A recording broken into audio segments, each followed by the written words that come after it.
সুসংগঠিত ছোট্ট একটা কাফেলা অনেক বড় কাফেলার মোকাবেলায় বিজয় অর্জন করতে পারে। আর শৃঙ্খল হাজারো বড় কাফেলা ছোট্ট একটা কাফেলার সাথে বিজয় অর্জন করতে পারে। শৃঙ্খলতা সবচেয়ে দামি, এর চেয়ে দামি কোনো জিনিস নেই। সাহস, শক্তি, বিনয় এর সবচেয়ে দামি। কতটা পরিষ্কার, কোনো একেও পরিষ্কার। আমি কেন এখানে আসছি, কি কারণে আসছি, উদ্দেশ্যটা এটা অবশ্যই আপনাকে বুঝতে হবে। আমি কেন আসছি, কি কারণে আসছি, উদ্দেশ্যটা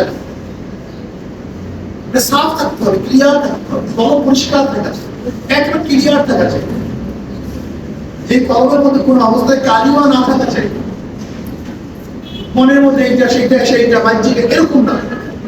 ইসলামী আন্দোলন বাংলাদেশ ইহকালের শান্তি পরকালের অন্যান্য সংগঠন বিএনপি বলেন, আওয়ামী লীগ বলেন, জাতীয় বলেন, যা আসল কমিউনিস্ট, তাদের চিন্তা ভাবনা শুধু দুনিয়া দুনিয়া দুনিয়া দুনিয়া দুনিয়া। আর যে ব্যক্তি আল্লাহকে বিশ্বাস করে তার শুধু চিন্তা দুনিয়া হতে পারে না।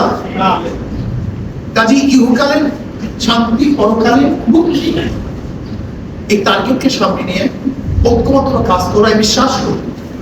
আমরা যে কাপড় এখন হয়েছি, আমরা যদি ইনশাআল্লাহ দাওয়াতি কাজ শুরু করি, আমাদের টার্গেট থাকবে কমপক্ষে চরম ইউনিয়ন ইসলামী আন্দোলনের বাইরে। ইসলামের বাইরে থাকবে কেন?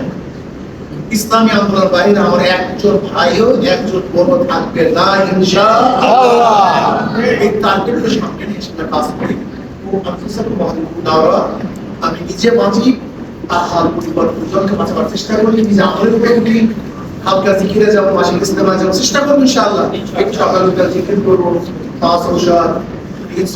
সব মেনে চলার চেষ্টা করবো। আল্লাহ আমাকে এবং আমাদের সবাইকে এই নির্ভর কাজ করতে